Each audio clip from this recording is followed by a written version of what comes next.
Okey, saya rasa dah 5 minit dah, 9.35. Rasanya kita mula sekarang lah ya.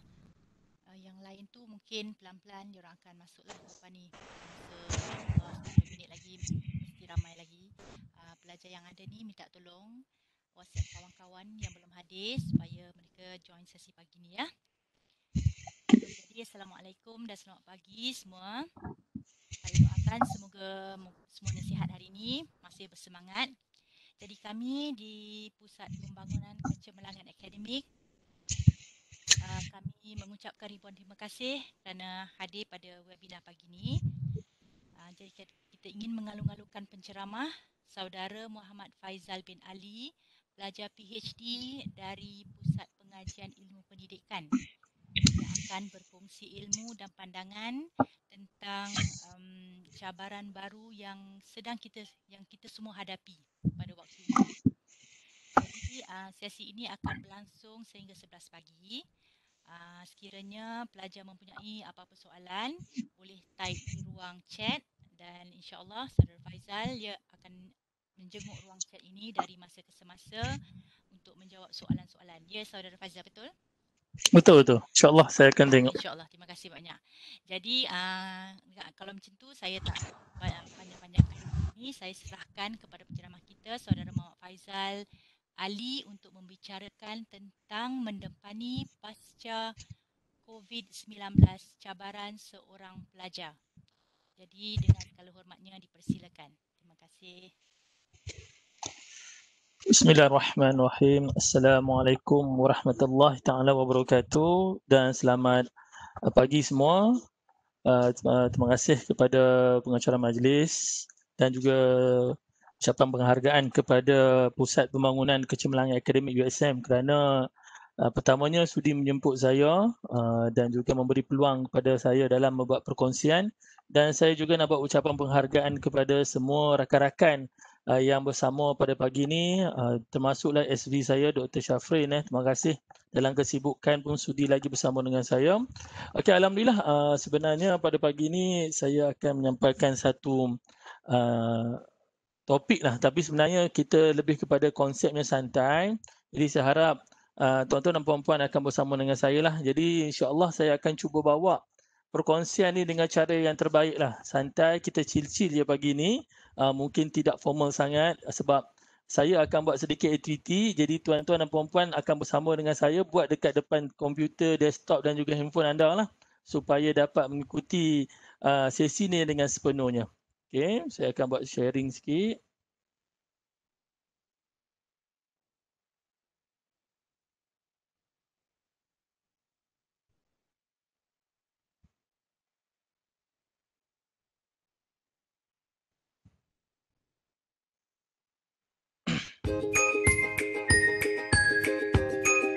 Okey, semua dapat tengok slide ni ke? Boleh seorang respon? Boleh tengok ke? Okey, saya akan teruskan. Saya harap semua dapat tengok. Terima kasih Kursi. Okey. Dan saya nak check, saya cuba test run semalam berkaitan dengan audio. Jadi dapat tak dengar audio yang saya pasangkan sekarang ni? Okey, terima kasih yang respon. Okey, alhamdulillah pada pagi ini saya akan bawa muzik ni sebagai bantu untuk pastikan sini tak bosan. Lagu manusia sebenarnya dia sukakan sedikit yang memberi kehiburan. InsyaAllah saya akan bawa topik dalam bentuk santai. Saya harap semua yang bersama dengan saya ni insyaAllah kita akan bersama-sama, dan saya sangat terbuka untuk tuan-tuan dan puan-puan nak beri pandangan ataupun beri soalan dalam ruang chat untuk kita sama-sama dalam membincangkan topik ini mendepani pasca COVID-19, kerana saya merasakan bahawa penting untuk kita bincangkan perkara ini kerana dia merupakan isu yang sangatlah penting, sangat relevan dengan kita pada tahun 2020 ni. Okay.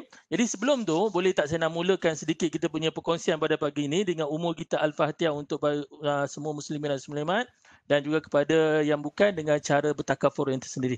Al-Fatihah. Auzubillahi minasyaitanir rajim.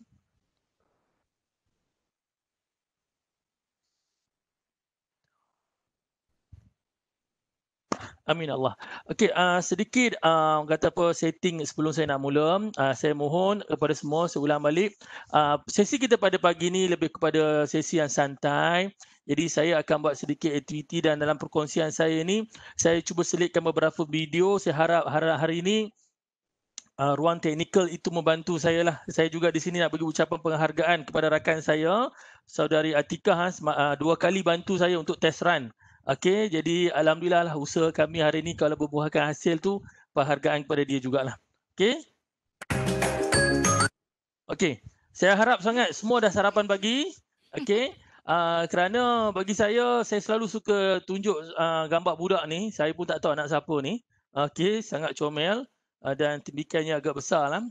Okey, pertamanya berkaitan dengan sarapan pagi. Ini merupakan sedikit mukadimah lah. Bagi saya sangat menggalakkan semua pada kita ni ambil sarapan pagi. Kerana pertamanya ini merupakan sunnah Nabi lah. Nabi pastikan bahawa kita kena bersarapan pagi. Dan saya bila nak bincangkan topik ni, saya pastikan saya telah bersarapan. Kerana hasil pembacaan saya, bila kita bersarapan ni sebenarnya kita dapat memberi tenaga kepada otak kita dan juga membantu meningkatkan metabolisme badan. So badan kita aktif bila ada makanan masuk. Satu lagi, kenapa sarapan ini sangat penting kerana ikut fisiologi badan, badan perlukan makanan dan juga tenaga dalam masa 4 jam. 4 jam sekali kita perlu konsum. Jadi selalunya kita bila tidur ni kita lebih pada 4 jam. Jadi makanan metabolisme badan kita telah menurun. So bila kita ambil sarapan ni penting. Dan juga saya baru-baru dapat satu info yang sangat menarik lah. Sangat menarik di mana dalam satu jurnal kajian penyelidikan obesiti Malaysia menunjukkan, ni yang best saya pun nak praktik ilmu ni. 78% daripada responden yang mengikuti kajian ini yang mengambil sarapan pagi menyatakan bahawa mereka dapat menurunkan berat badan. Oh, penting tu. Okay. Tapi saya yakin portion makanan yang diberikan itu bersesuaian. Janganlah terlalu banyak kan. Kalau kita makan nasi lemak sampai 2 bungkus ke apa, saya rasa tak membantu jugalah. Kita ambil makanan-makanan yang healthy lah. Okey. Dan satu lagi kajian yang ni penting kepada saya harap sangat rakan-rakan kita yang sini, yang ibu bapa ataupun abang ke kakak dan sebagainya.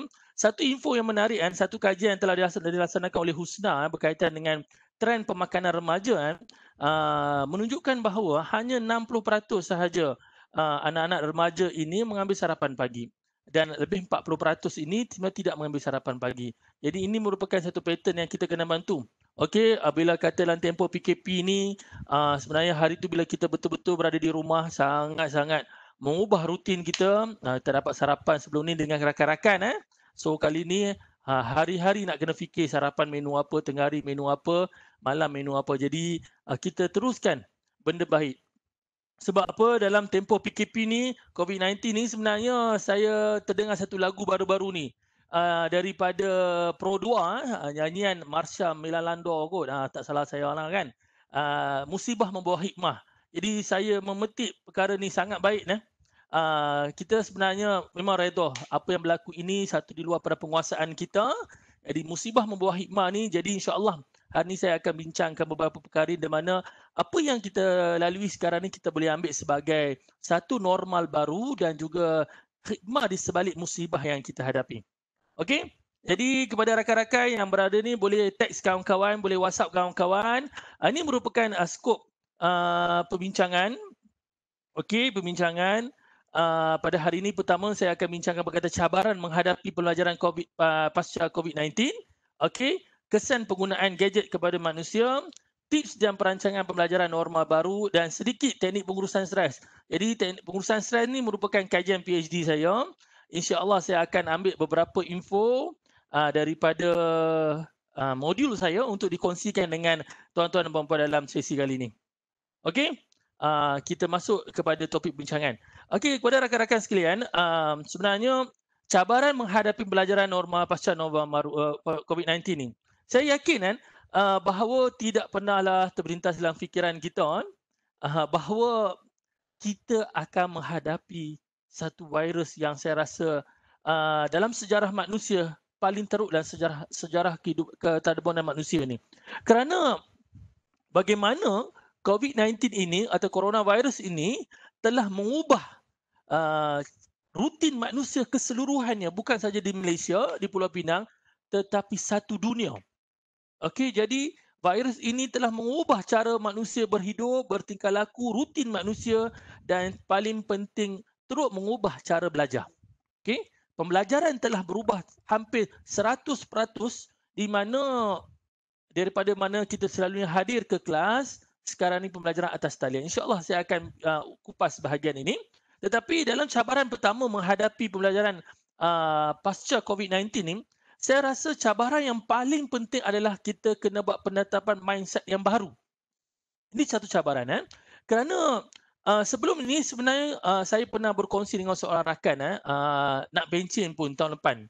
So dia kata selama 59 tahun, 58 tahun ni, dia pembelajarannya biasa. Baca buku, pergi ke kelas, mengajar dan sebagainya. So itu merupakan saya lebih suka untuk sampaikan itu pembelajaran secara konservatif. Iaitu cara biasa, cara lama.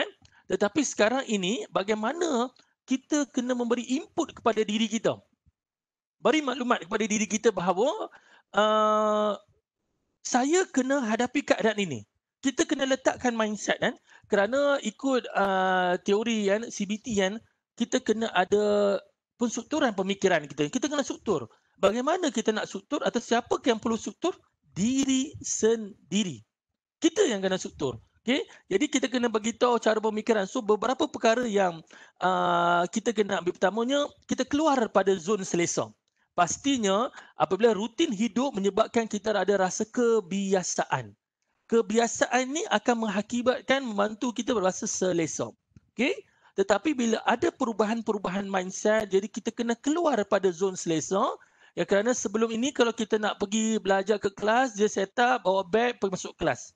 Jadi sekarang ni pembelajaran ni berbeza. Kena buka laptop, kena tengok internet connection, perisian tu kita kuasai atau tidak. So, perkara-perkara ni kita kena start from beginning balik. Start from zero untuk kita membuat sedikit perubahan dalam zon selesa kita. Selain itu sebenarnya, satu perkara yang saya suka nak ingatkan dalam tempoh awal kita menghadapi PKP ini sebenarnya, iaitu mindset. Mindset itu adalah bila diberi cuti, saya sendiri pun seronok. Tak salah saya bermulanya cuti kita pada 18 Mac, tak salah saya lah. Mungkin 18 Mac. Di mana pada 17 Mac tu saya masih lagi bekerja. Okey. Dan start dalam fikiran saya, Alhamdulillah dapat cuti. Seronoknya dapat cuti kan. Siapa tak nak cuti, semua orang dapat cuti. So apabila bercuti ini, tetapi barulah saya tahu selepas beberapa hari, sebenarnya cuti yang kita dapat ini bukan cuti yang kita nak. Cuti yang sangat-sangat berbeza. So, dalam kita menghadapi situasi cuti yang baharu ini, barulah kita sedar bahawa cuti yang diberikan sebenarnya cuti yang perlukan satu pengorbanan kita. Kita kena restructuring balik rumah kita, family kita, diri kita, cara belajar, cara kerja, everything. Itu saya kata COVID-19 ini sebenarnya mengubah hampir 100% kehidupan manusia ini. So, inilah perkara yang pertama kita kena letak mindset. Okay? Ubah mindset dulu. Sebab apa? Sebelum kita nak buat banyak perkara kalau mindset kita kata tak boleh. Sebab saya mengikuti teori CBT ni sangat rapat dan saya percaya bahawa kalau minda tidak memberi apa-apa maklumat kepada badan ataupun emosi dan sebagainya, kita tidak akan bergerak ke mana-mana. So bagi saya, pemikiran ini satu perkara yang kita perlu jaga dan kita kena konstruk di setiap hari supaya dia berada pada landasan yang betul. So cabaran pertama adalah kita menetapkan mindset yang baru. Okay? Pengurusan diri. Ini juga perkara-perkara yang kita kena bagi perhatian. Okey, sebelum tu, saya rasa saya dah cakap lebih kurang 20 minit. Saya lupa tadi buat tu perkara. Saya nak minta semua audiens yang ada pada hari ni, pada pagi ni, kita nak buat sedikit aktiviti. Simple sahaja, tak payah susah-susah. Boleh kan? Okey. Kalau boleh saya nak seorang respon tengok. Boleh tak boleh ni? Nak tengok lah respon. Saya ni duk bagi ceramah selalu. Okey? Boleh dah kita teruskan? Saya harap sangat ada akan respon. Okey, terbaik Kak Zul, terima kasih. Okey, saya nak sekarang ni semua kita gosok tangan. Saya duduk dalam bilik aircon memang sejuk sungguh ni. Okey, kita gosok. Okey, bila saya kata 1, 2, 3, kita letak bawah sini. Kita buat bunyi okey. Kita buat dulu, gosok lagi. Okey, gosok, gosok. Okey, kita buat letak bawah ni. Kita buat bunyi A. Okey, sekarang ni saya nak bagi task. Mungkin anda bersendirian jadi tak perlu rasa malu lah. Okey, bila saya suruh letak, saya nak anda buat dua bunyi yang berbeza lah kan. Okey, kita gosok dulu. Bila saya suruh letak, saya nak minta anda buat bunyi yang paling comel lah. Tak apa, bunyi tu awak dengar sendiri kan. 1, 2, 3. Itulah bunyi paling comel diri anda. Okey, seterusnya gosok lagi. Okey, sekarang ni saya nak anda letak, bila saya suruh anda letak, buat bunyi yang paling garang 1, 2, 3. Okey, ini sedikit energizer lah supaya anda tak tengok muka saya saja ataupun slide saja. Okey, kita kembali kepada cabaran dan menghadapi pembelajaran pasca COVID-19. Pengurusan diri. Saya telah tekankan tadi bahawa bila kita menghadapi COVID-19 ini sebenarnya banyak perkara berubah. Saya ulang banyak kali, banyak perkara berubah. Jadi sebenarnya pengurusan diri kita juga kena ada sedikit perubahan. Okey, di mana kebanyakan saya masih difahamkan pelajar universiti masih lagi berada dekat rumah untuk pembelajaran atas talian sendiri hanyalah pelajar-pelajar ambilan baru sahaja akan mengikuti kelas secara fizikal, selebihnya secara online. Jadi ini sebenarnya merupakan satu situasi baru.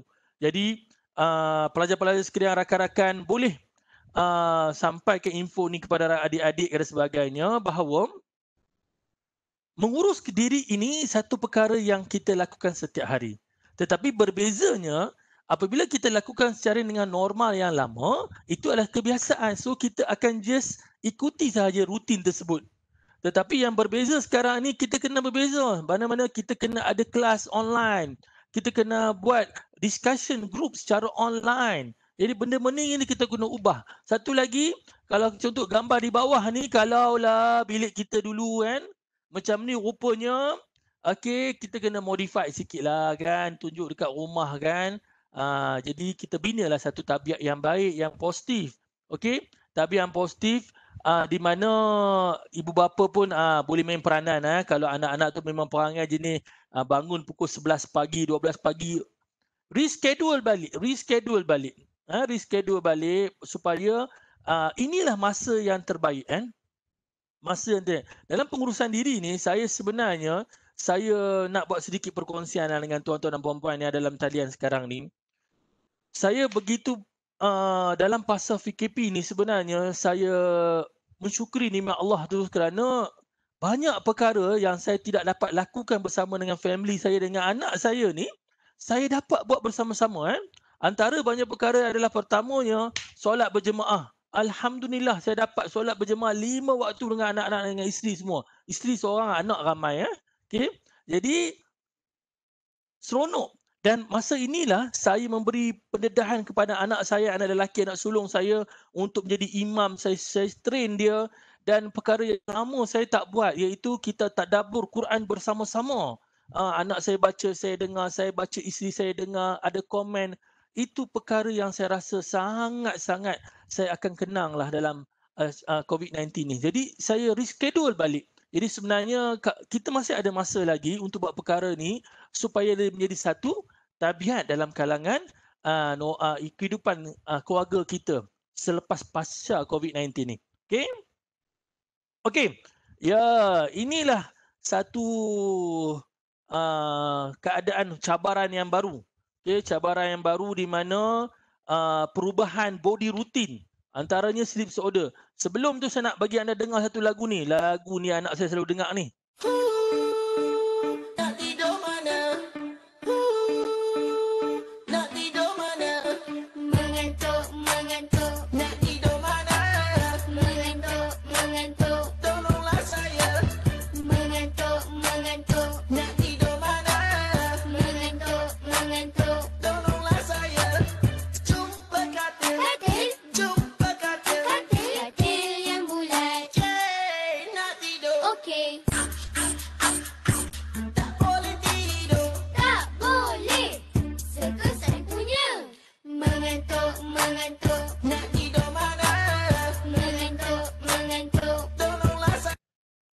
okey sajalah bagi selingan sikit inilah lagu-lagu yang anak saya akan nyanyilah, ya, mengantuk dan sebagainya. Apa relevannya lagu tu? Lagu tak saya pun lagu siapa, kartun apa Didi and Friend. Anak kita sebagai ibu bapa ni kena ambil tahu semua kartun-kartun anak-anak kita ni, Didi and Friend, Zoid lah, macam-macam. Dan akhirnya bila kat rumah ni kita akan tengok kartun saja, tak tengok movie dah. Okey, perkongsian Okey, perubahan body routine tuan-tuan dan puan-puan, satu data yang saya rasa sangat menarik sendiri dan yang paling ini adalah saya sendiri pun alami benda ni. Mengikut Satuan Insomnia Malaysia, dia ada di bawah Kementerian Kesihatan, tak salah saya tadi, terdapat peningkatan 30% peningkatan kes insomnia dalam kalangan rakyat Malaysia dalam tempoh PKP sahaja. Okey, kenapa perkara ini berlaku inilah sebenarnya kesan apabila kita ada perubahan waktu tidur. Okey, saya sendiri sedikit sharing tuan-tuan dan puan-puan, saya begitu stres. Saya cakap terang kepada anda semua, saya stres apabila saya tak boleh tidur malam. Okey, saya tak boleh tidur malam hampir berminggu berminggu saya cuba dapatkan ubat daripada farmasi Jadi farmasi tidak sama sekali akan memberikan ubat tidur tanpa ada sebab. Sebab dia ada drug, dia kata. So dibagilah ubat untuk riliskan masa. Memang tak jalan. Okey, tetapi satu orang kata apa, saya suka think positif lah satu kebaikan yang saya alami bila tak boleh tidur malam lah, sebab belas siang ni kita tak buat apa, mungkin saya boleh cover balik tidur. Jadi masa itu dia bulan puasa. Jadi satu perkara yang saya alami sendiri dalam kali inilah bulan puasa ni, saya banyak buat tahajud, bangun buat tahajud, baca Quran, dan paling best ni saya masak sahur untuk family saya. Jadi isteri saya rehat, saya tak masak. Jadi setiap malam ni saya akan buat benda ni sampailah subuh tu. Okey, dan benda ni sebenarnya mengubah. Tetapi apa yang saya nak kaitkan dengan body routine? Dalam badan kita dia ada body clock. Body clock ni sebenarnya berbeza mengikut manusia. Katakan saya ni jenis body clock saya pukul 10 baru nak sarapan pagi, dia akan lapar pada pukul 10 pagi. So berbeza dengan rakan saya yang mana body clock ni menyatakan bahawa dia akan lapar pagi tu pukul 8 pagi. So dia tidak sama. Dan bukan sekadar untuk waktu makan, tetapi yang paling penting body clock ini juga ada dalam bentuk tidur. Tidur. So apabila tidur kita terganggu, dia akan lama-lama mengakibatkan kita rasa depressed sebab sleep disorder. Dia depressed. Dia tidak boleh tidur. Yang apa kesannya? Ini saya nak cerita kesan. Apabila kita tak tidur, kita akan spend dan kita akan mula mengantuk di awal pagi, pukul 8 pagi macam tu sebenarnya. Ini kalau tempoh PKP, kita masih berada di rumah, okey, fine, sebab kita ada masa untuk tidur. Tetapi bayangkan student kita yang bekerja ini, kita terbawa-bawa body routine itu. Sekarang ni baru nak tidur. Macam mana nak kerja kan?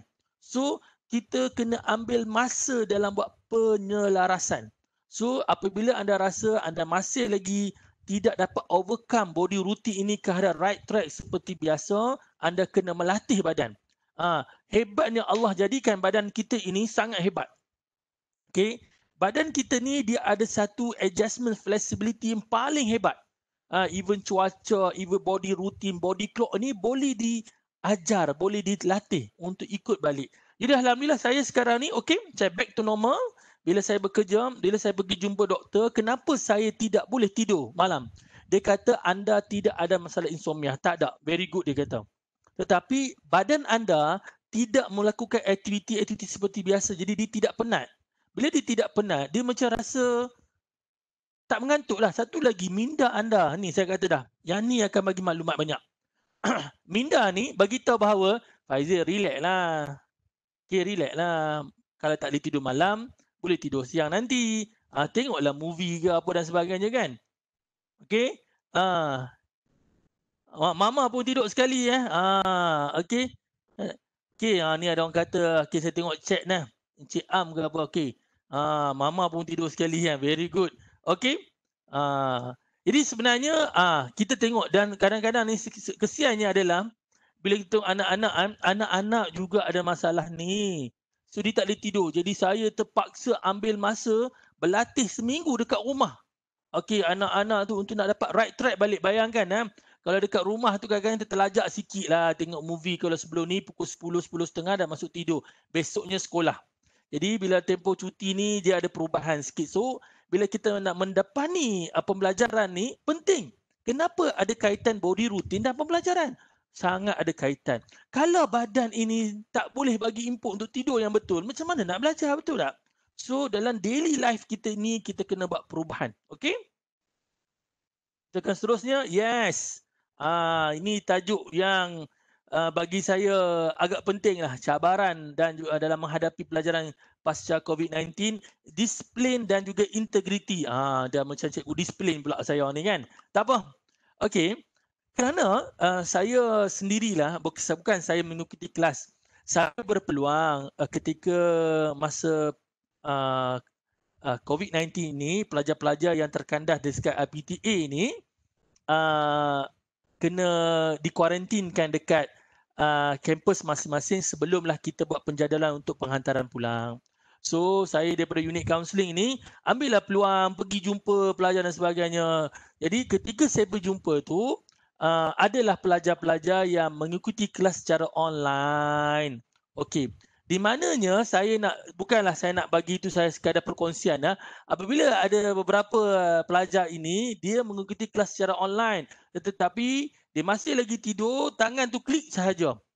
Klik, dia akan mutekan sound, dia akan tutup dia punya video. So dia mengikuti kelas itulah bentuk maya mimpi dia. Dia nampak. So bagi saya kita kena ada sedikit disiplin dirilah dan integriti. Kenapa? Ingat, bagi saya sebagai seorang pensyarah, saya melihat mana rakan-rakan kita menghadapi kesukaran dalam menguasai perincian-perincian ini, tetapi rasa sangat kecewa bila ada pelajar yang dia ada aspek-aspek yang kurang integriti lah.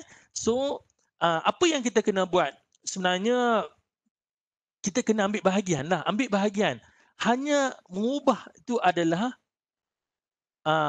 metod sahaja, tetapi ilmu yang disampaikan itu tak sama. Dan saya pastinya ada peperiksaan. Bila ada peperiksaan, kita perlu ikuti kelas ni. Dan saya sendiri yakin bahawa kelas yang disampaikan dalam bentuk online ini, inilah saya kata musibah membawa hikmah. Sangat interaktif.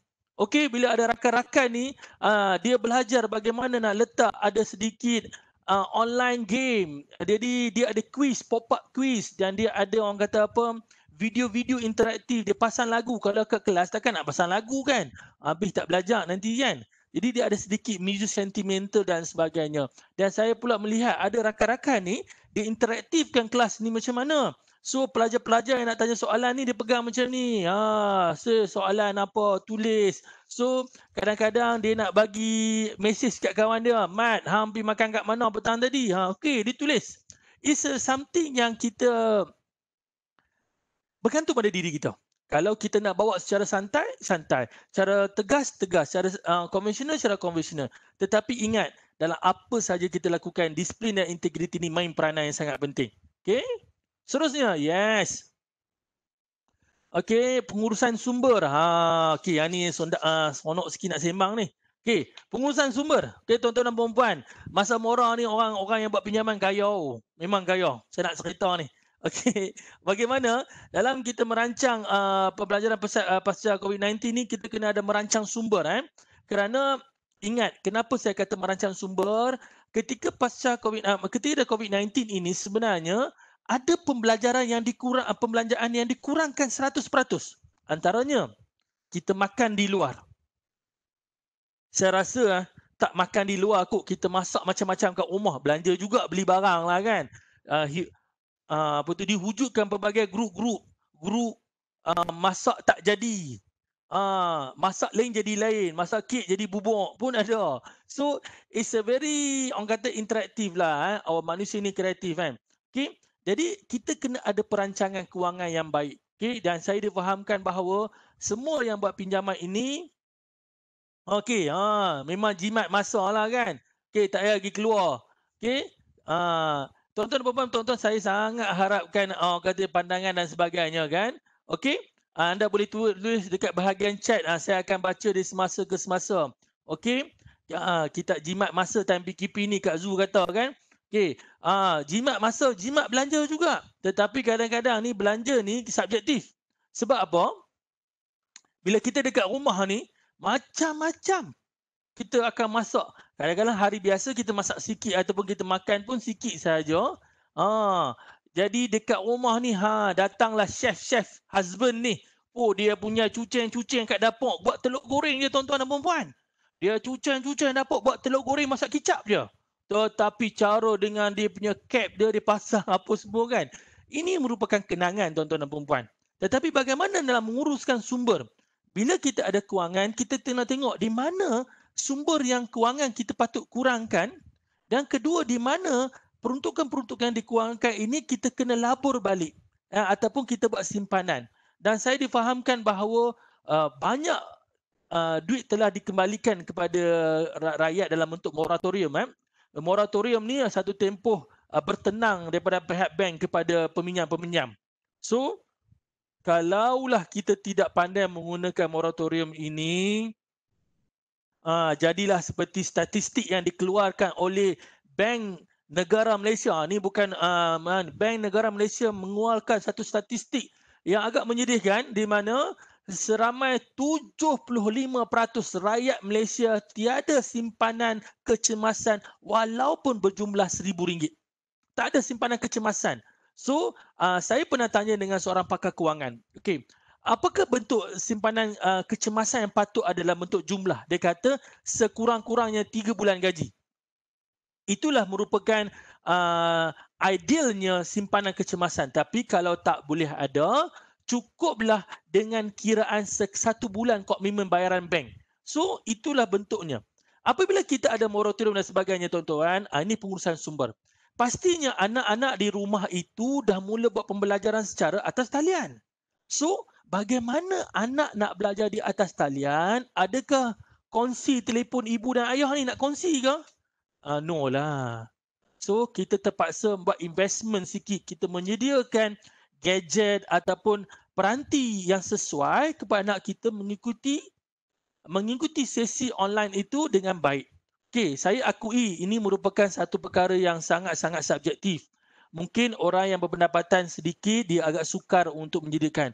Tetapi tuan-tuan dan puan-puan, inilah saya kata, kita kena buat mindset adjustment. Kenapa? Dah hakikatnya terpaksa sediakan. So, kita sediakan. Dalam waktu, kalau tak dapat yang canggih, yang simple dulu. Yang mana anak kita ini boleh ikuti pembelajaran secara atas talian. Okey? Kita kena bantu mereka ni. Okey? Dan yang paling penting saya nak cerita ni, bila kita cerita atas talian, dia tidak akan datang semudah itu.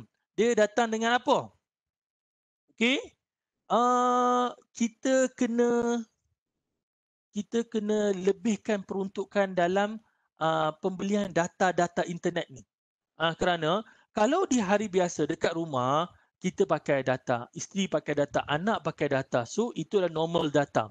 Tetapi bila kita ada kelas-kelas online, contohnya kita ambil perisian seperti Zoom, dia memakan data yang banyak.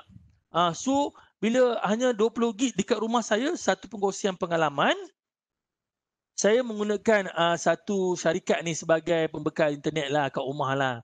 Wi-Fi. Saya menggunakan data 25 gig lah dekat rumah untuk sebulan. Hari biasa tak pernah habis pun, berbulan-bulan saya pakai. Tak pernah habis. Tetapi dalam tempoh PKP, baru setengah bulan habis data. Jadi saya buat apa? Saya menguruskan sumber, saya ada lebihan penjimatan dekat bahagian-bahagian lain. Saya beli kat anak saya satu gadget tambahan. Kebetulan mereka dah ada. Saya beli kat anak saya satu gadget tambahan supaya mereka dapat survive.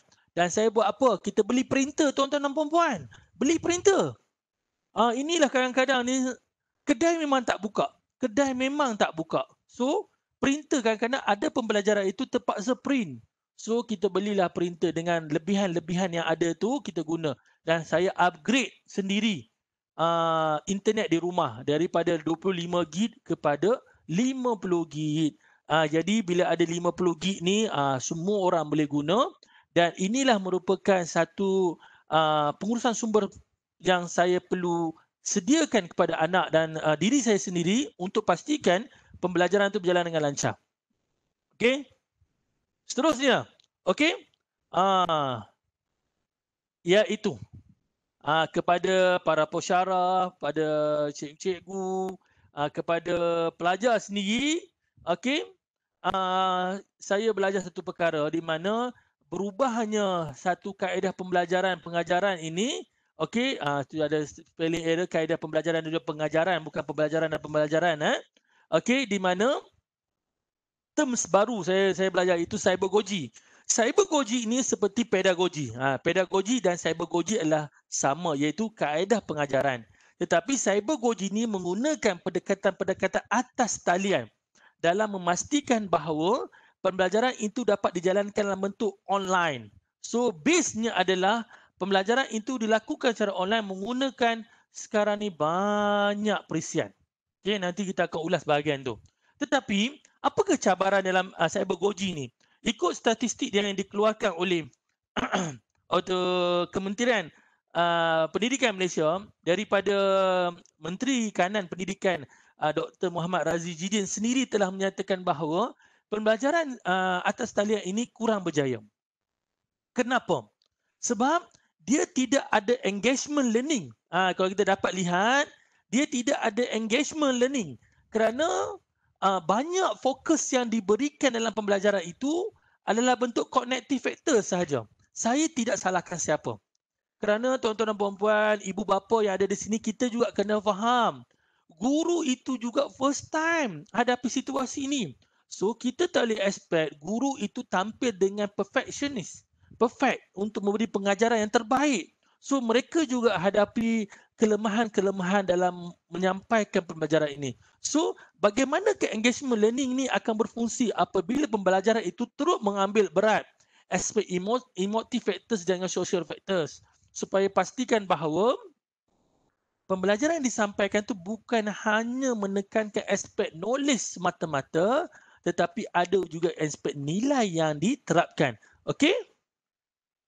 Okey, ada soalan ke? Saya buka pada sesi soalan. Kalau ada soalan. Okey, ni Kak Zu banyak komen. Okey, ada tak rakan-rakan lain nak komen? Okey. Saya buka pada pandangan. Okey.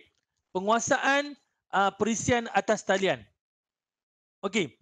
Inilah satu benda yang saya sendiri pun tidak pernahlah terfikirlah saya akan ni Webex. Okey, saya menggunakan perisian Webex. Sebelum ni rasa susahnya. Antara perkara pertama saya guna adalah Zoom. Saya guna Zoom. Bila guna Zoom tu rasa canggih sangat dah. Hebat dah. Sebab apa boleh cakap depan komputer seorang-seorang. Kan? Tetapi sebenarnya dalam kita memastikan pembelajaran pasca COVID-19 ni, ibu bapa, pelajar, pensyarah, setiap individu perlu ada satu nilai tambah. Di mana kita bukan boleh terus buka Webex buat sesi. Tak boleh.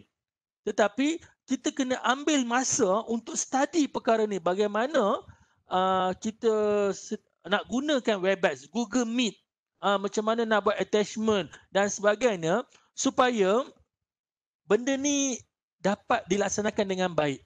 Bayangkan seorang cikgu, pensyarah menyediakan kelas atas talian menggunakan Webex. Tetapi pelajar ini tidak ada kemahiran atau pengetahuan dalam menggunakan perisian ini. Pastinya saya yakin proses pembelajaran tidak dapat dilaksanakan dengan baik sebab orang yang nak beri input tu ada, tetapi orang yang nak menerima input itu tidak dapat berada dalam sistem pembelajaran tersebut. Jadi masih lagi menghadapi masalah dan kegagalan. Jadi sebenarnya saya pun bila kaji-kaji balik, dalam Google ini sebenarnya telah disediakan lama dalam pembelajaran atas talian yang kita boleh tengok muka guna Google Meet. Tapi kita tak pernah explore. Sebab apa? Kita tidak pernah rasa perlu, ada keperluan. Inilah saya ulang balik, musibah membawa hikmah. Di mana tuan-tuan dan puan-puan, saya percayalah inilah sebenarnya pendidikan alaf yang baru akan datang. Kalau kita melihat, saya ada peluang pergi berperkongsian dengan pelajar-pelajar di luar negara, pelajar universiti di luar negara. Satu benda yang saya nak share, walaupun pada pertengahan tempoh PKP ni, negara Amerika Syarikat merupakan negara yang paling terus terjejas sebab COVID-19 ni. Tetapi yang hebatnya, pembelajaran atas talian dalam kalangan pelajar universiti dapat dilaksanakan seperti biasa. Tidak ada gantung semester, tidak ada penangguhan semester kerana dalam sistem kurikulum yang dirancang dekat universiti-universiti di luar negara mereka telah berada pembelajaran atas talian ini adalah norma biasa. So, apabila saya hanya nak penuhkan total pembelajaran dalam bentuk online, itu bukan perkara baru. Tetapi dalam situasi di negara kita ni, ada beberapa universiti saya yang memang respect, saya puji sebab mereka telah ada usaha, tetapi sebenarnya kita masih lagi mementingkan kelas-kelas fizikal yang kita kena hadir bersama dalam kelas. Tetapi bila kita dah mula buat kelas-kelas di atas talian ini, kita mulalah hadapi kesukaran nak keluar pada zon selesa ni, rasa berat sangat. So, satu tips dia mudah sahaja, ambil masa. Katakan kita ada persetujuan dengan pensyarah tu, kita nak buat kelas dalam bentuk Google Meet. Satu saranan saya, pergi study. Bagi saya YouTube ni, tanya Pi lah nak buat apa pun dia akan ajar kita. Okay? Dia akan ajar kita bagaimana kita nak membuat satu perkara. Dan saya sendiri pun nak buat web, saya sendiri pun telah buat banyak perkara dalam bentuk interview juga dalam bentuk online, gunakan perisian-perisian yang berbeza. Ada guna Google Meet, ada guna Zoom, ada guna Webex dan sebagainya. Jadi sebenarnya saya tak ada satu kelas pergi belajar, saya belajar secara YouTube sahaja. Jadi ini merupakan satu perkara yang saya yakin bukan sekadar untuk sekarang sahaja, tetapi yakinlah semua yang ada di sini, inilah merupakan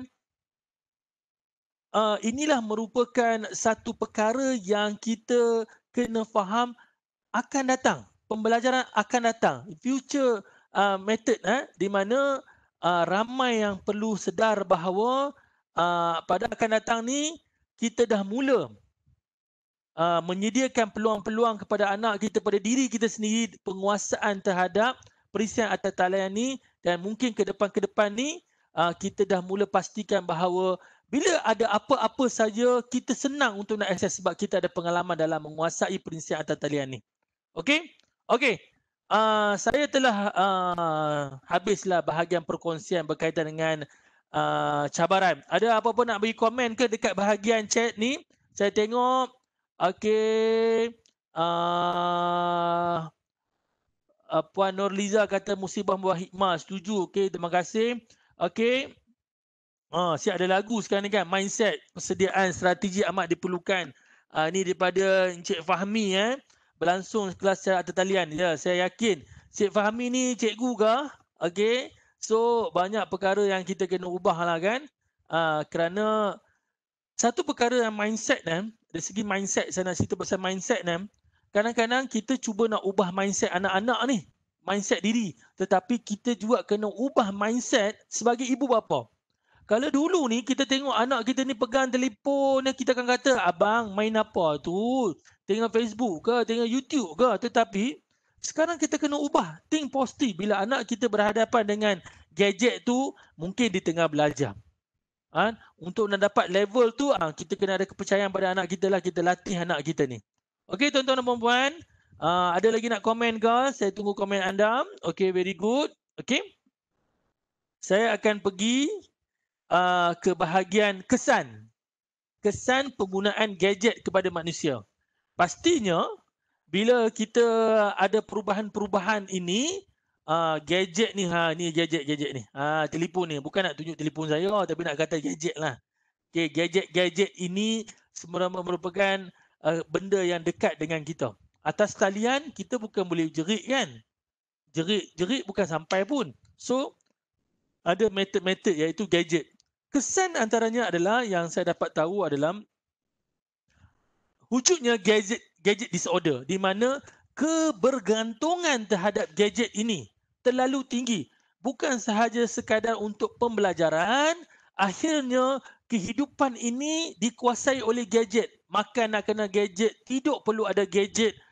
Untuk nak ni, contohnya kan, nak kunci jam sekarang ni saya rasa sangat susah lah. Saya sendiri pun tak ada orang kunci jam pakai jam dah. Tidak. Orang kunci jam pakai telefon dia sebab it's a smart way. Betul tak? Okey. Jadi inilah kadang-kadang. Tetapi ada juga sampai tu peringkat gadget disorder ni akan pergi pada gadget addiction. Bagi saya, kita hidup dengan gadget masih lagi okey.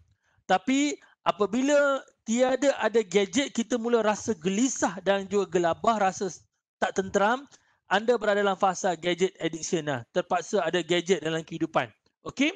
Saya pernah ada satu task, tuan-tuan dan puan-puan.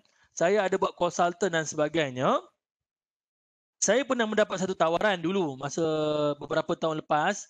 Saya ada mengenalikan kursus dengan beberapa family lah. Family yang berada dekat Pulau Pinang ni. Okay? Saya kena pergi bawa dia orang tepi pantai. Pergi orang kata apa, buat program dan sebagainya lah. Masak sama-sama macam ni. Selama 3 hari 2 malam ke 2 hari 1 malam. Saya tak pernah ingat. Okay? Perkara pertama yang saya ambil pada mereka adalah apa? Saya ambil telefon sahaja. Serahkan semua bentuk gadget telefon kepada saya. Mula-mula sangat susah. Saya kata, macam mana kalau saya bagi telefon, saya punya bisnes kedai money changer semua nanti macam mana? Nak ikuti program, wajib serahkan telefon. Tetapi pada peringkat permulaan tu mereka susah. Tapi bila saya simpan, lama-lama mereka rasa enjoy. Dia kata, cikgu, saya rasa tak ada orang desak saya lah. Saya rasa macam hidup saya ni sangat bebas tanpa ada gadget. Tapi itulah, itu adalah satu tempoh program bolehlah saya buat. Tapi kehidupan biasanya, gadget ini sebenarnya membantu kita. Tetapi bagaimana kita punya kefahaman dalam menggunakan gadget ni penting. Satu perkara yang saya nak tekankan kepada kita semua, kalau kita tengok budak yang di tengah ni, ini merupakan satu lagi kesan gadget, iaitu screen dependency disorder. Di mana lampu biru daripada gadget-gadget ini sebenarnya merosakkan mata dia. Kalaulah dekat YouTube, sebenarnya saya buat link tapi tak boleh nak buka kan. Anda boleh melihat dan kesan screen dependency disorder ni, SDD ni, di mana ada budak di Malaysia ni melihat screen gadget itu terlama-lama, mata dia berkelip tanpa berhenti. Even di tengah tidur pun dia tetap akan berkedip-kedip tanpa henti. Inilah kesan-kesan yang kita jadi bila kita tengok anak kita ni menggunakan gadget dalam sehari tu lebih pada 4 jam, ataupun jangan bagi mereka tengok berturut-turut 4 jam. Mungkin boleh rehat, untuk pembelajaran boleh rehat dan sebagainya. Saya galakkan untuk mereka diberi pendedahan dalam mengawal penggunaan gadget ni supaya tidak akhirnya mengakibatkan kesan-kesan yang dinyatakan. Okey? Okey. Satu lagi saya nak share. Okey. Yang ni saya pun hampir amboi banyak 3 kali hampir lah. Hampir terperangkap dengan gaming disorder ni. Okey. Kalau mengikut syarikat pengeluar gadget gaming ni, iaitu syarikat PS kan.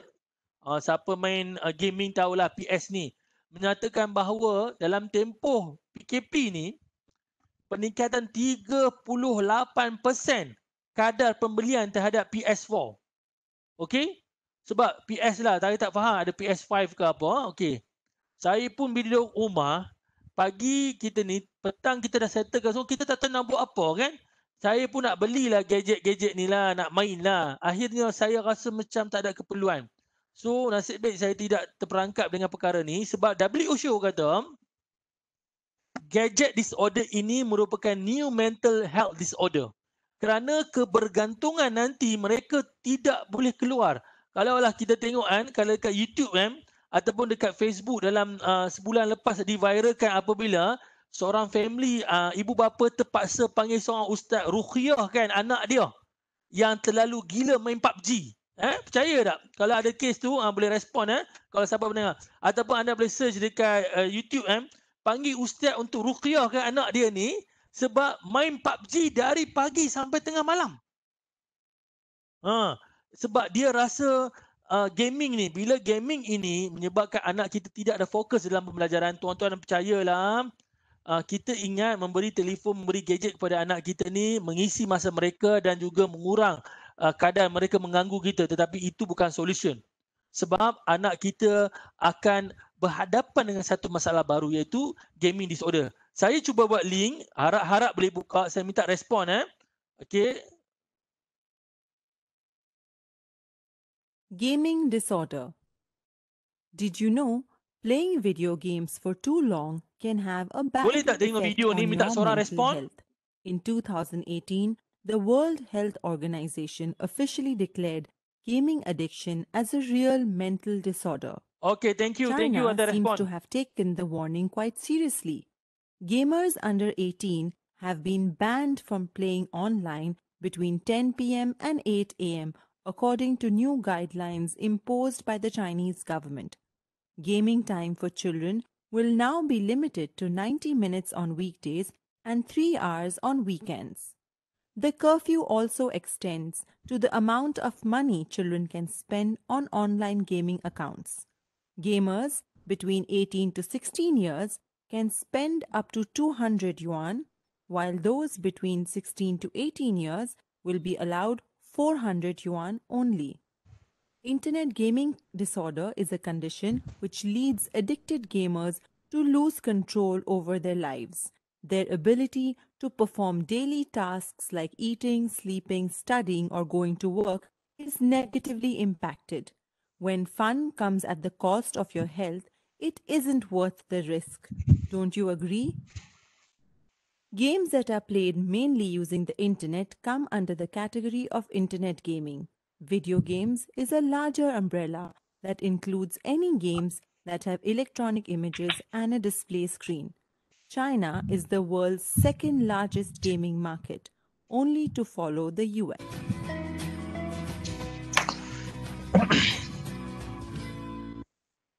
Okey tuan-tuan dan puan-puan. Alhamdulillah teknikal membantu saya hari ni, aspek yang saya cuba bagi anda faham.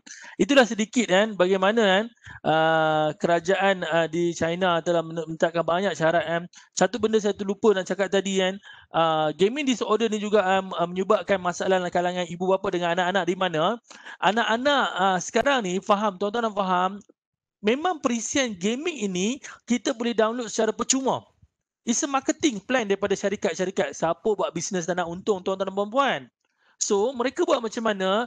Download secara percuma, tetapi untuk nak pergi another stage, mereka kena beli token untuk bayar kepada syarikat ni untuk berbagi, untuk dapat sedikit point dan sebagainya. Akhirnya, kadang-kadang spend beribu ringgit hanya untuk beli token. Download percuma, tetapi untuk berjaya dalam gaming itu kena beli token Okay. Jadi kita tengoklah anak-anak kita macam mana Okey. Tadi saya telah buat perkongsian sedikit berkaitan dengan kesan. Ada tak siapa-siapa nak respon lagi dekat sini? Kesan-kesan sikit. Okey, apa yang kesan lain? Boleh tak saya tengok respon? Ada tak respon? Saya tunggu dalam seminit. Okey. Ada tak kesan-kesan lain yang tuan-tuan dan puan-puan rasa ada keperluan yang kita boleh kongsi di sini? Ataupun ada soalan? Saya buka kepada soalan. Ada ke?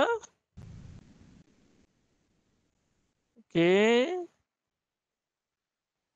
So far tak ada. Okey, tak apa. Kita akan ni dan saya terbuka untuk nak beri pandangan nak tanya soalan dan sebagainya. Okey. Ini sedikitlah tips dan perancangan pembelajaran norma baru. Tuan-tuan dan puan-puan, saya meletakkan tips yang pertama, yang paling penting adalah pengurusan masa. Time management. Okey? Hebat macam mana pun kita, kalau pengurusan masa kita ini tidak teratur, kita tidak dapat perform. Carilah tuan-tuan dan puan-puan. Sebab apabila kita buat pengurusan masa ini, sebenarnya kita telah buat satu perkara, itu kita telah organize diri kita. Bila kita telah organize, kita akan mula belajar bagaimana buat kerja on time dalam within the period that be given to us. So, dia merupakan satu, orang kata apa, penjaga kepada kita. Dia menjaga kita. Dan saya sebenarnya, saya mengamalkan perkara itu to-do list ni. To-do list ni sejak saya sekolah menengah lagi. Okey. Ada seorang kawan saya ni, selalu dia datang jumpa saya. Dia, kenapalah Faizal Hang suka buat to-do list ni. Saya rasa ini merupakan checklist saya. Saya akan selalu senaraikan. Contohnya cara buat to-do list, saya akan senaraikan to-do list ni pada 2 waktu. Satu, malam sebelum saya nak tidur. Saya akan tulis apa perkara yang saya nak buat esok. Kedua, pagi esok bila saya datang office, saya akan tulis tambah beberapa perkara.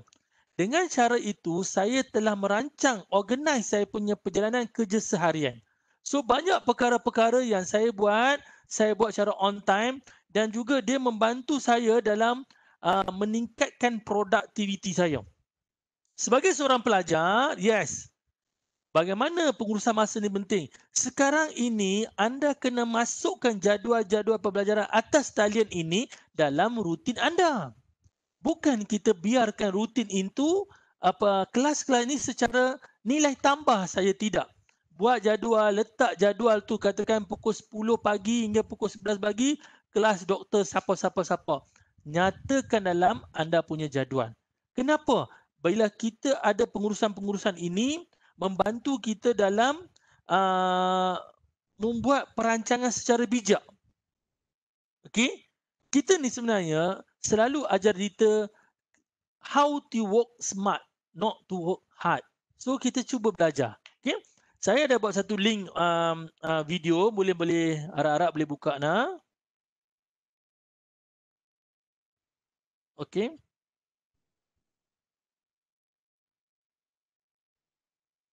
Time management is important for all of us.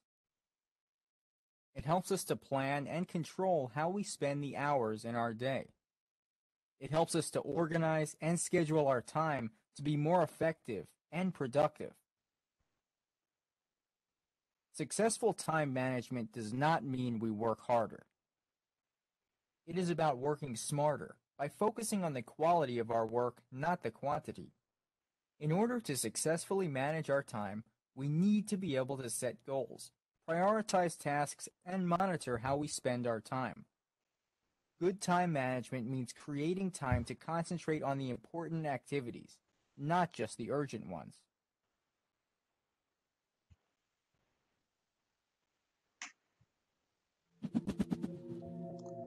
Okey, itulah sedikit gambaran dalam bentuk video lah yang telah saya nyatakan. Kita akan, jam saya sekarang ni 10.35. Saya akan pastikan slot ni habis on time kan. Okey, back to basic. Okey, tips ni adalah back to basic. Back to basic ni macam mana? Okey, daripada kembali kepada buku ataupun Facebook. Dua-dua ada perkataan book, Facebook or book. Dan sekarang book ni lebih kepada e-book. Sekarang ni, banyak kalau dulu ni saya sangat gelisah kalau pensyarah saya tak bagi nota. Kejamlah pensyarah saya bagi nota. Sebab apa? Kita nak nota dalam bentuk fizikal. Saya boleh tengok, saya boleh highlight dan sebagainya. Tetapi ingatlah tuan-tuan dan puan-puan, kita kena back to basic. Kita kena ada pendirian. Apa yang kita nak gunakan dalam kehidupan seharian kita, ingat, mungkin ikut satu MC, Majlis Multimedia, dia menyatakan bahawa seorang remaja berusia 16 tahun ke atas menghabiskan masa lebih kurang 4 jam dalam melayari laman sosial termasuk Instagram, Facebook, YouTube dan sebagainya. Minima sehari 4 jam. So, kalau kita terlalu banyak mengambilkan masa dalam bentuk media sosial ni, akhirnya kita kurang fokus dalam pembelajaran. So, saya nak sarankan ibu bapa yang ada dalam talian ini, saya nak sarankan sangat-sangat, marilah kita pantau dari jadual anak-anak kita. Kalau anak kita tak ada jadual, pastikan mereka akan ada jadual. Dan saya difahamkan berapa ada rakan-rakan yang datang daripada kawasan PKPD yang telah diperketatkan sekarang ni, anak-anak tak boleh pergi sekolah. So mereka lockdown balik macam dulu. So pembelajaran atas talian telah dimulakan semula kepada kawasan-kawasan ini. Ingat, kita pastikan dekat rumah itu ada jadual waktu pembelajaran. Bukannya kita biar anak kita bangun pukul 12, bangun pukul 1, makan, tidur, main game dan sebagainya. Bagi saya, sekali-sekala is normal. Kita nak bagi sedikit ruang keseronokan pada anak-anak kita. Tetapi ingat, itu bukan rutin harian. Rutin harian kena ada belajar. Okey, sebab apa? Masing-masing ada peranan. Anak pada usia ini kena belajar, ibu bapa pada usia ini kena bekerja, kita kena bantu menyaras keluarga, merancang kewangan keluarga dan sebagainya. Okey? Seterusnya, yes, yang ni juga menjadi banyak isu. Okey? Saya sebenarnya mendapat satu sesi yang menariklah, sesi kaunseling ketika tempoh PKP, di mana seorang pelajar ini dia nak kembali kepada kampus, nak balik ke kampus. Kenapa dia kata, Encik, sebenarnya Encik, saya tak selesa lah belajar daripada rumah. Kenapa bila saya share dengan dia, kata ruang rumah dia sangat terhad. Sangat terhad. Dia hanya boleh menggunakan meja makan sahaja sebagai tempat untuk nak buat sesi secara online. Sedangkan ketika dia buat, dia ada adik-adik di rumah. Jadi yalah, kita fahamkan sambil buat sesi, sambil buat kelas, anak adik-adik lari di belakang, mak tu masak dekat dapur dan sebagainya.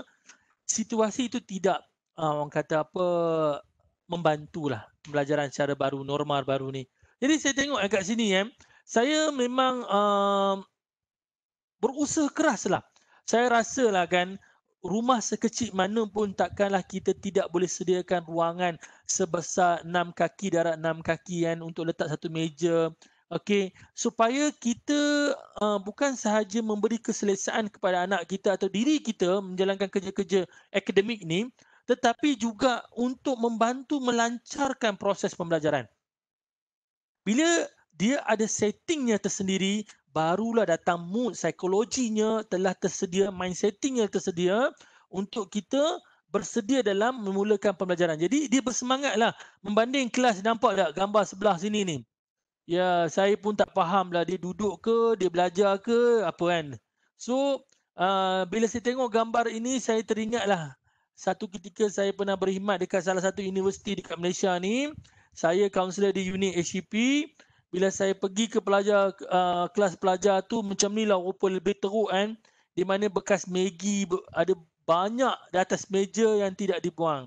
So, bagi saya tidak selesa sangat-sangat. So, ibu bapa, rakan-rakan, cuba cari ruang study tersendiri untuk pastikan bahawa kita rasa bersemangat, mind setting, psikologi bersedia untuk mengikuti kelas. Okey? Yes.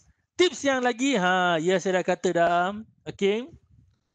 Kena tambah baik capaian internet. Ini merupakan the must, we must do. Dan saya telah melihat kerajaan Malaysia ini telah membantu, very good, telah membantu menyediakan satu orang kata package internet 1 gig kan. Diteruskan sekarang lagi dan saya difahamkan, dan saya juga difahamkan banyak company-company, contohnya saya tak salah saya YTL kot. YTL telah menyediakan internet percuma. Internet percuma untuk capaian kepada anak-anak ataupun pelajar-pelajar yang kurang kemampuan. Kerana sekarang kita faham, seperti saya kata tadi, gadget dah ada, device dah ada, tapi internet capaian terlalu rendah. Anak kita nak jawab kuis pun tak boleh. Macam mana dia nak perform? Kan? Dan sehinggalah kes, apa dia? Jawab peresa atau pokok kan? Dia jawab isu hangat sekarang ni kan? Tak nak cerita pasal isu lah, nak cerita pada cerita dia lah. Dia terpaksa net atas pokok untuk dapat capaian internet. Okey? Tetapi itulah, kita sebagai daily life, biasa punya manusia, saya sebenarnya kita manage. Sebab tu saya kata tadi, pengurusan sumber ni penting. Jadi mungkinlah kita boleh jimatkan perkara lain dan kita upgrade capaian internet di rumah supaya lebih memudahkan urusan pembelajaran ni. Dan kalau boleh sekarang ni, dia ada banyak portable wifi macam ni.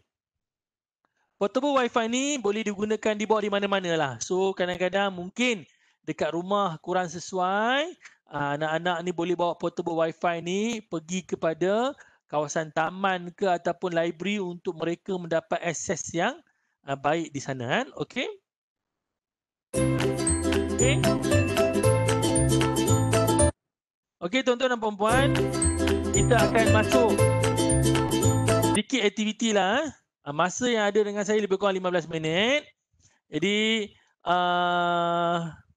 saya akan teruskan kan dengan aktiviti. Okey. Dalam aktiviti pengurusan stres ni, saya dah kata dah. Yang perkara yang kita akan bincang skupnya keempat. Saya akan bincangkan dengan anda sedikit aktiviti dalam pengurusan stres. Okey. Apa perkara yang akan dibincangkan dalam pengurusan stres ni adalah aktiviti relaksasi. Pertamanya, kaedah bernafas yang betul. Dah besar panjang pun mungkin nafas tak betul dan tidaklah. Tetapi untuk kita nak relaxkan badan kita, dia ada cara pernafasan dan saya akan bantu anda dalam berkongsi kaedah bertenang. Okey, jadi kita pergi dulu kepada konsep-konsep yang ada, pengurusan stres. Okey, sebenarnya kalaulah saya dapat komen sikit pada anda-anda semua kan, boleh tak saya nak minta komen sikit lah pada yang berada atas talian ni. Apakah kaedah-kaedah pengurusan stres yang anda buat? Tak apa. Just tulis saja beberapa orang, saya nak tengok feedback daripada anda. Okey. Pelbagai cara sebenarnya. Kalaulah satu keadaan, seseorang tu kata bila saya stres, main dengan kucing. Menarik juga ni. Okey. Mengurut. Okey, Ashikin kata mengurut. Okey. Mengemas. Oh, ini bagus ni. Bila stres dia kemas. Mesti rumah Puan Oliza ni bersih. Dia stres, dia kemas rumah. Stres, kemas rumah. Very good. Okay, ada yang kata bila stres dengan muzik. Okay, ada orang komen memang rumah dia kemas. Okay, dengan muzik.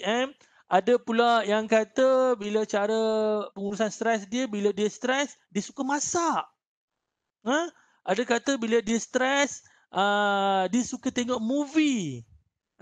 Ada kata dia stres, dia suka mandi. Dan ada kata bila dia stres, dia pergi bersia-sia macam Encik Fahmi kita kata kan. Ada kata bila dia stres, dia suka jogging. Macam-macam lah. Bagi saya, pengurusan stres ini sebenarnya sangat unik. Mungkin satu kaedah tu berkesan dengan anda, tak berkesan dengan saya. Mungkin kaedah saya ini tidak berkesan dengan anda. Tetapi ingatlah, pengurusan stres ini, as long as anda dapat kurangkan stres anda, alhamdulillah, berkesan. Very good. Kalau anda rasa anda continue dalam bentuk stres kan, saya tengok ada orang stres suka makan. Betul tak? Yang siapa dekat sini bila stres suka makan? Okey. Ada juga yang tidur. Ada yang suka tidur. Bila stres dia tidur. Stres dia tidur.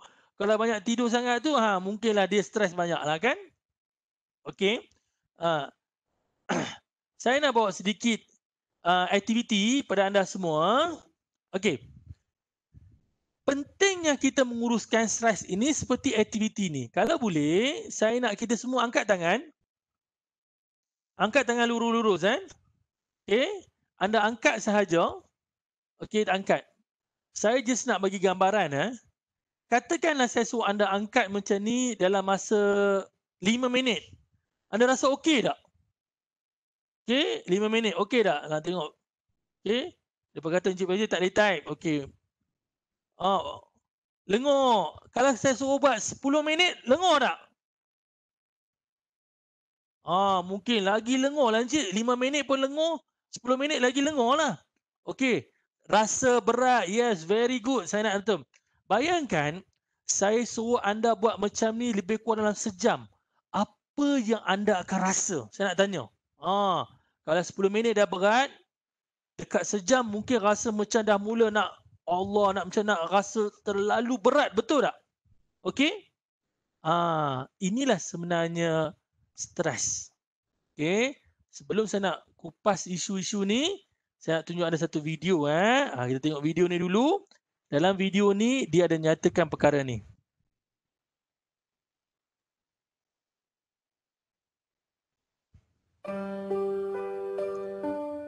Boleh dengar?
Okey, tuan-tuan dan puan-puan, inilah sedikit gambaran saya nak nyatakan tadi bahawa bila kita ada soalan saya tengok kongsi pandangan serai macam mana sekalipun semuanya datang daripada Tuhan. Kita sebagai khalifah merupakan problem solver dan solution creator. Very good pandai saya sokong dengan pandangan ni kerana ingat Allah telah berjanji dengan kita bahawa aku tidak akan menguji hamba-Ku di luar pada kemampuannya. Apabila satu cabaran itu datang pada kita, sebenarnya Allah telah yakin dengan kemampuan kita bahawa kita boleh overcome. So apabila kita menghadapi keadaan, mungkin kita tidak melakukan tindakan yang betul pada masa yang betul. So jangan kita bila diuji kita rasa down dan sebagainya. It's a process, learning process. Kita kena hadap pelbagai cabaran. Okey. Saya nak nyatakan bahawa dalam gambar tadi, dalam video tadi, menyatakan bahawa bila kita menghadapi keadaan stres, sebenarnya kita kena belajar mengurus. Kena belajar mengurus. Kalau kita tak belajar mengurus, kita biarkan stres itu, ada orang berpendapat stres ini akan hilang bila sampai masanya. Tetapi ingatlah, bila satu keadaan tidak diuruskan, kita akan tambah dengan situasi lain, akhirnya stres ini bertambah dan bertambah, akhirnya meningkatkan tekanan terhadap diri kita. Okey? Video tadi ni learn to put down the glass. Bagaimana untuk kita nak kurangkan stres? Learn bagaimana kita kena berusaha. Okey? Saya nak berkongsi satu perkara, aktiviti Aktiviti ni sangat mudah. Saya sebentar nanti akan ubah slide ni. Dekat slide tu ada satu bunyi macam ni lah, contoh Dia macam ni. Kan? Saya nak minta anda semua yang di sana tu, bila saya suka slide merah ni je, saya nak anda lontarkan suara macam tu lah kan? Boleh ke? Okey. Boleh bersedia dah? Semua dah bersedia? Asyik saya cakap je kan? Kita bagi rakan-rakan buat aktiviti pula. Okey, 1, 2, 3. Awak tak gerak.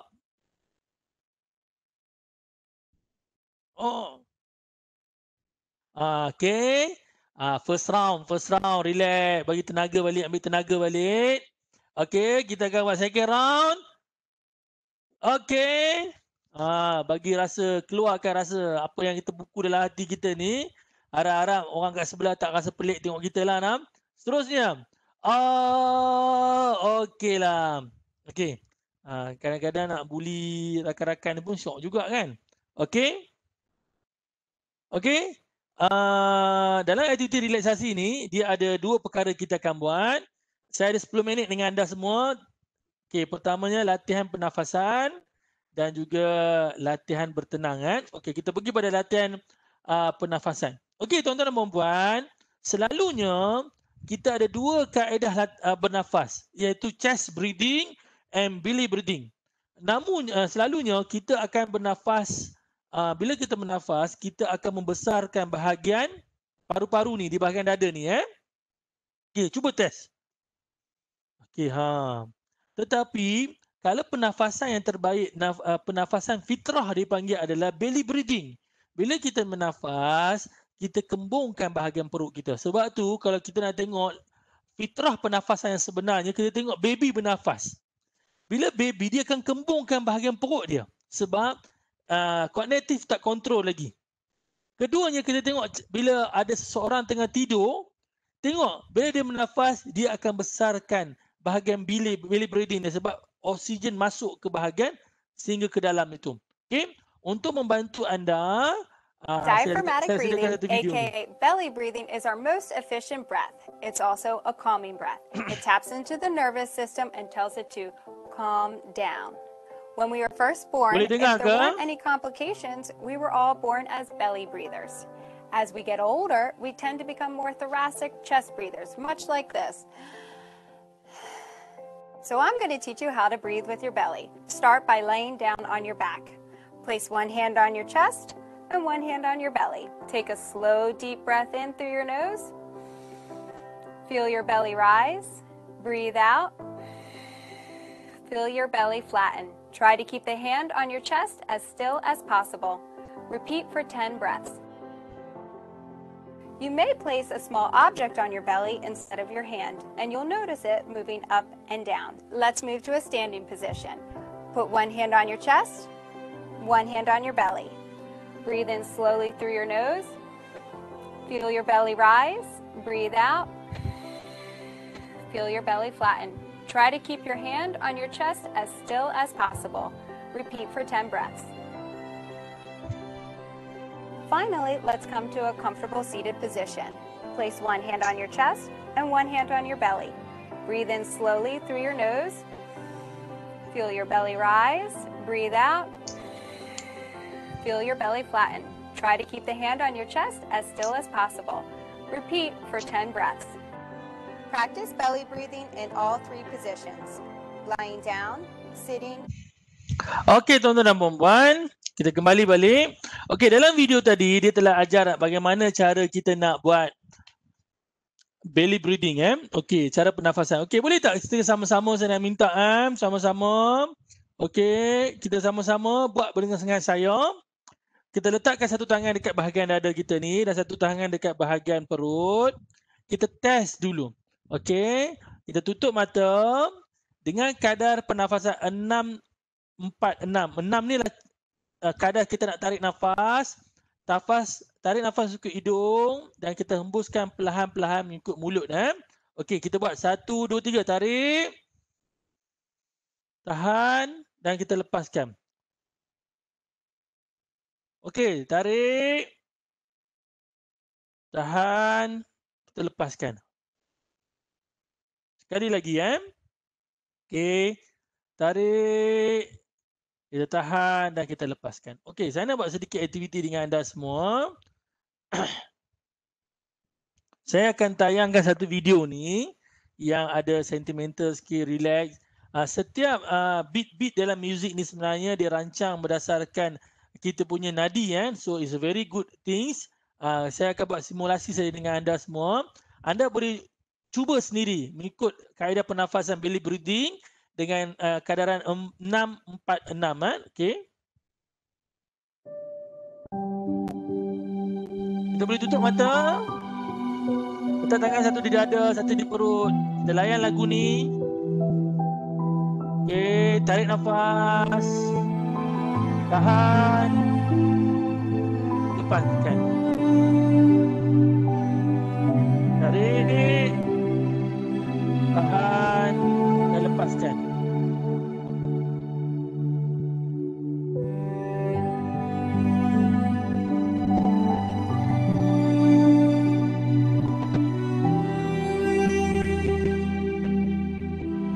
Tarik nafas. Tahan dan lepaskan. Saya nak minta tuan-tuan dan puan-puan, kita bayangkan satu perkara yang banyak mengganggu kita, membebankan kita, buat kita rasa sakit, kita rasa down, kita rasa tertekan. Kita tarik nafas, kita tahan, kita cuba hembus keluar semua masalah kita keluar. Tarik, tahan, kita lepaskan. Sekarang kita pejam mata.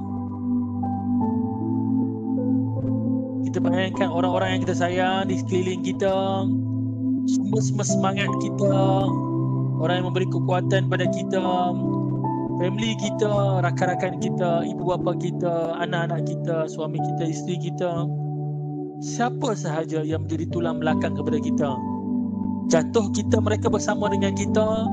Bangkit juga mereka bersama dengan kita. Tarik nafas, tahan dan lepaskan.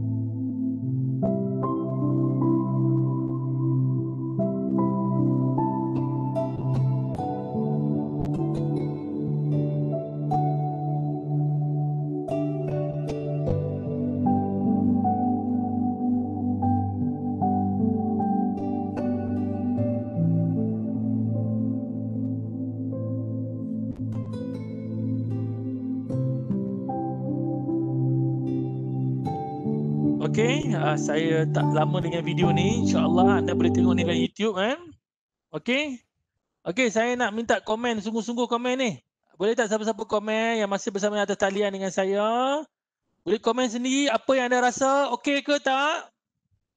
Boleh komen? Boleh tak komen? Okey, feel much better. Okey, thank you. Siapa yang perlukan video-video berkaitan boleh PM saya, tak ada masalah. Okey, ada nak komen lagi? Siapa yang rasa macam ni? Best kan? Okey, thank you Puan Limatun. Okey. Siapa rasa macam ni seronok, happy dah. Ataupun sedih jadi macam ni pula, menangis ginger baby. Allah, hai. Stres balik lah buat benda ni. Okey, insyaAllah kan, jika ada ruang dan waktu, kita boleh bagi lagi banyak perkara. Okey, ada lagi 2-3 minit dengan saya. Okey, sedikit perkongsian lah. Selalu saya pegang perkara ni dalam hidup saya, bahawa, okey, dalam hidup saya ni, saya suka cakap perkara ni. Sebenarnya dalam tangan kita ni, kita ada sekutu mengarus tuan-tuan dan puan-puan. Jangan sekali-kali kita pegang durinya, kerana dia akan menyebabkan kita rasa sakit. Tetapi ciumlah keharumannya, lihatlah keindahan warna merahnya, kerana ia akan lebih mendamaikan. Apa yang saya nak sampaikan kat sini, seperti yang tadi disampaikan oleh Encik Fahmi tadi dalam komennya, sebenarnya dalam kehidupan ini, sebagai seorang Islam, saya yakin pada Allah telah memberi yang terbaik kepada kita. Segala cabaran, segala rintangan, segala stres dan tekanan ini merupakan fitrah. Tetapi kadang-kadang kita terlalu memikirkan apa yang orang yang akan pandang kita. Kita terlalu memikirkan apa orang yang akan komen kita menggunakan. Tapi kita kena sedar diri kita bahawa ada kekuatan itu sendiri. Kerana setiap manusia ini indah dan cantik di depan Allah Subhanahu Wa Taala. Kita kena yakin perkara ini. Ingat, sekali kita jatuh, jangan lupa untuk bangkit. Sekali kita bangkit, jangan lupa terus bangkit. Biasa kehidupan, kita jatuh, kita naik, cabarannya pelbagai. So, yang paling penting bagaimana untuk kita nak bangkit kembali dengan lebih berjaya. Okey, jadi itulah saya rasakan bahawa dalam hidup ini kita cuba pandang diri kita dulu. Kalau kita terlalu pandang orang, pandang orang apa yang kita kata, kita akhirnya terperangkap dengan satu orang, sedangkan kita tidak pandang apa dari diri kita untuk cuba cara tersebut. Ya, setiap yang ada pada kita ni mesti ada orang sayang. Ada orang beradik kita sepanjang. Ingat, sekali-kali dah kita berbicara, cuba bayangkan orang yang sayang. Inilah okey. Jadi ini merupakan slide saya yang terakhir. Okey, saya nak mohon kemaafan kepada semua sekiranya penyampaian saya ini ada yang kekurangan, ada tidak sesuai. Saya minta maaf. Sedikit pesanan saya, life is short. Spend it with the people you make love and feel love. Bagi saya, kita kena rasai kehidupan ni. Kalau banyak rasa sedih, banyak rasa stres, rugi tuan-tuan. Allah bagi peluang kita hiduplah sebaik mungkin. Jadi Allah yang terbaik, jadi suami yang terbaik, jadi anak yang terbaik, jadi sesiapa sahaja kita cuba jadi terbaik. Itu saja. Sekian, terima kasih. Saya serahkan semula kepada pengurusi.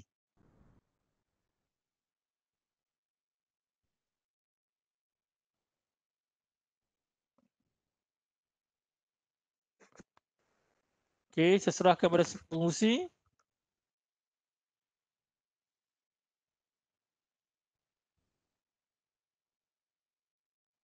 Okay, Assalamualaikum. Terima kasih banyak-banyak saudara Faizal. Terima kasih atas perkongsian pengalaman, pandangan, tips dan panduan, banyak yang diberi, banyak yang boleh kita terus amalkan ya. Teknik pernafasan tu, dan pada saya apa-apa pun kita terpulang pada diri sendiri. Kita mesti nak berubah, sanggup berubah. Kalau kita tak mau berubah juga, kita resist the changes, yang rugi tu diri kita sendiri. Jadi mulai hari ini kalau yang mana yang masih belum berubah tu pelan-pelan lah. Daripada kita tak buat langsung, kita pelan-pelan, kita buat satu demi satu, satu hari mungkin sedikit perubahan. InsyaAllah lama-lama istiqamah kita akan uh, apa keluar daripada perang COVID ni sebagai seorang yang berjaya. So saya dengan ini sekali lagi mengucapkan terima kasih kepada penceramah kita dan terima kasih juga kepada semua peserta. Kita akan ada lagi sesi perkongsian daripada lain penceramah yang dijemput. Harapnya nanti boleh ikuti ya. Jadi terima kasih, saya sudahi dengan wabillahi taufiq wal hidayah. Wassalamualaikum warahmatullahi wabarakatuh.